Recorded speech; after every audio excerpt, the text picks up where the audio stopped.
You ever watch someone try so hard to convince you that they're fine, that it actually makes you worried? Yeah, welcome to today's episode. Ashanta Marie says it's an accident. Yeah, sure, Gorlplease. You're welcome here. Ooh, that's good mac and cheese when it makes this noise. Go sit and spin. Seriously, just please. Ashanta, me not do nothing to you, no, girl.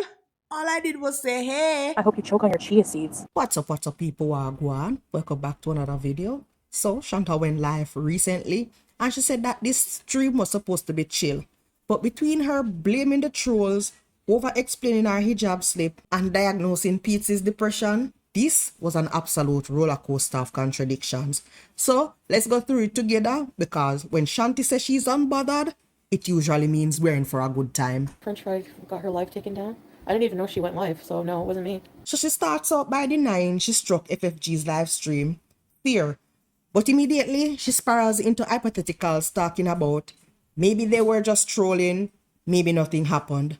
Maybe they weren't. Maybe they were just trolling and nothing happened. Who knows? Translation, she didn't do it, but she also might have done it, but accidentally. Sometimes people come in here and say things just to start something and nothing even happened. Like maybe her stream wasn't taken down. I don't know. I didn't even know anyone was alive, so. Now we hit the meat of the live stream, the infamous camera slip. Chantal keeps saying it was a mistake, but the way she retells it 3 times makes it sound like a confession wrapped in denial.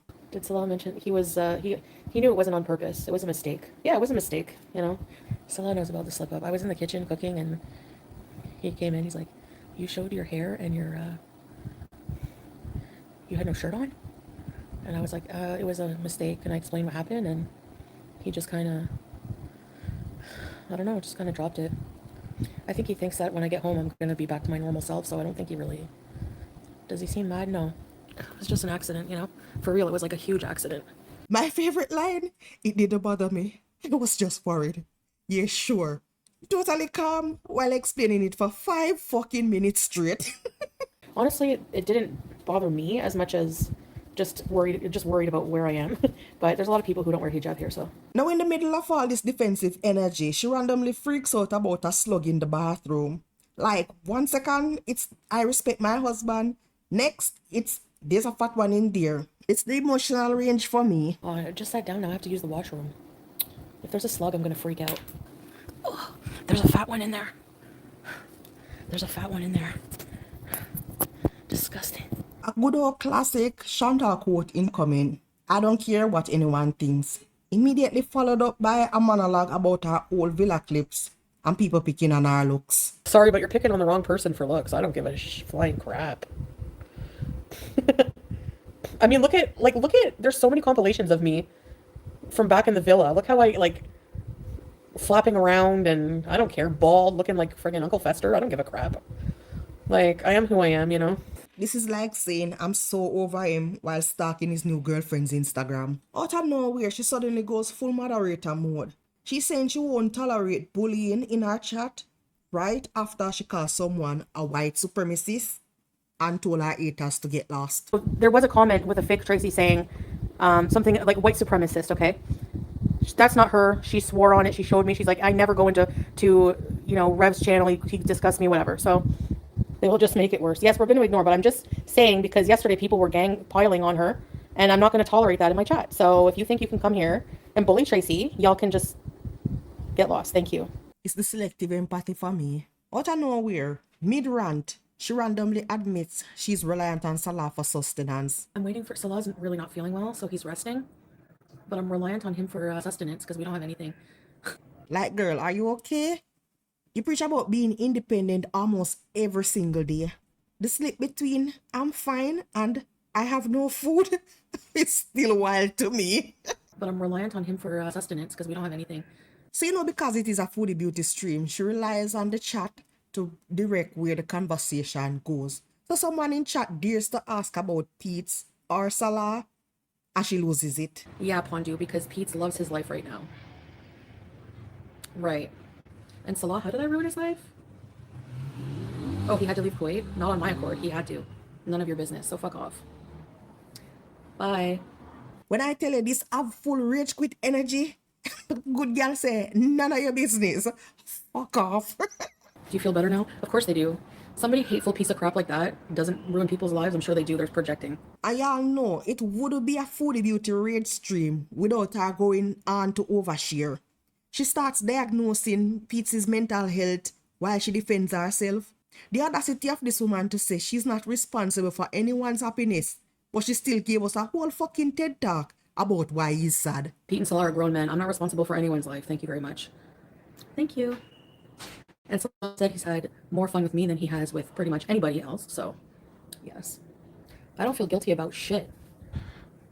I just find it stupid when people comment that kind of thing. Like, it's so stupid. Like, nobody is responsible for the happiness of anyone else. And furthermore, Pete was extremely happy living with me up until I got in that abusive relationship. The early villa days were awesome. And if we live together again, it will be fun again. And by the way, human beings, especially adults, have free will to do whatever they want. Yes, that's right. Says the same fucking woman who literally 5 seconds ago said she reliant on her shit-loving husband for sustenance. The jokes write themselves. I haven't been physically in Pete's life for 3 years. So who's to blame for his depression now? Like, stuck in the room eating rice. Yeah, if he moves, he gets a much nicer private place, a kitchen, home-cooked meals. The way pious Miriam just said home-cooked meal as if she's some kind of trad wife and she's gonna be prepared home-cooked meal. This is too sweet. When Chantal ever use kitchen to cook water mafe once every 3 months? Home-cooked meal have been died. Like, get to go out and do things. Someone to go to Comic-Con with. Like, what? He doesn't even, like, he's not living his life now. And I ruined his life. Okay. I think, obviously, like, he probably suffers from some mental illness. Can you guys hear me? I don't like talking for nothing. Fucking internet. Can you hear me? I hate the internet. Okay. A full-time Chantal learned to take a hint. Girl, that's the universe telling you, please shut the fuck up. Pete's needs, like, you know, like a good friend, somebody to, like, because honestly, I think the main source of depression is just having no life, like just literally staying inside for like days, you know, only goes out for groceries once a week. Shanty girl, Shanty. The call is coming from inside the house. Not Chantal being a armchair therapist, talking about what's going on in Pete's life. Diagnosing Pete's and all, meanwhile she's talking to herself. Chantal, you're preaching to the choir. We traced the call. It's coming from inside the house. You hear me? It's coming from inside the house. Has a very, you know, mundane routine, doesn't talk to many people in real life, doesn't go do anything exciting. He has to live, you know? It's the hypocrisy for me. Yeah, I think that's a big part of the problem. And I think some of his depression will lay up once we, you know, and yeah, he wants to definitely have a job and contribute. I realize that's healthier for him. Like, I don't mind helping him out, and like, I have to pay rent anyway. I would like freeloading, but for him, it's a healthier dynamic if he's also contributing. So yeah, I get that. Finally, she admits she doesn't even know if she wants to keep the hijab on. She says, part of me does, part of me doesn't. So, you mean to tell me after this entire stream defending it, she ends by saying she doubts it? Full circle moment. I really wish I could show you my hair, like, the way, like, when the camera slipped, it was awful. I had hijab head. My hair wasn't, like, nice and done. But when I do my hair, it's, like, really long. So when I do my hair, I put the hair fibers, I make it fuller, freshly washed and conditioned, and I curl it a bit. It looks pretty decent. Somebody want to tell me, what is it that Chantal is seeing that we're not seeing? Where's the long hair? Where's the pretty decent? No, I can't show you. Well, I can. This is all the lady have a work with. Don't make she try to convince her of anything else. This is it. This is the entirety of it. Especially not now. Like, even if I was, I'm not sure what I'm going to do with the hijab, honestly. Part of me does want to remove it, and a part of me doesn't know if I can. Part of me doesn't, part of me does. But especially in Syria, around him and his family, I'm going to be respectful. You know? So. But anyways, people, she claimed that this was supposed to be a chill live stream. So much for that.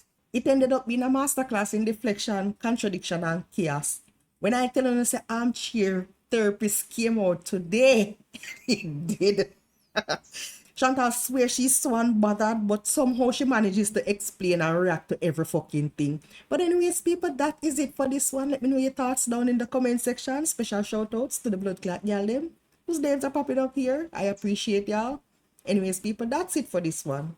Thank you guys so much for watching, and I'll see you in the next one. What? Who said America's for whites only? We don't like white supremacists in here. If there's a slug, I'm gonna freak out.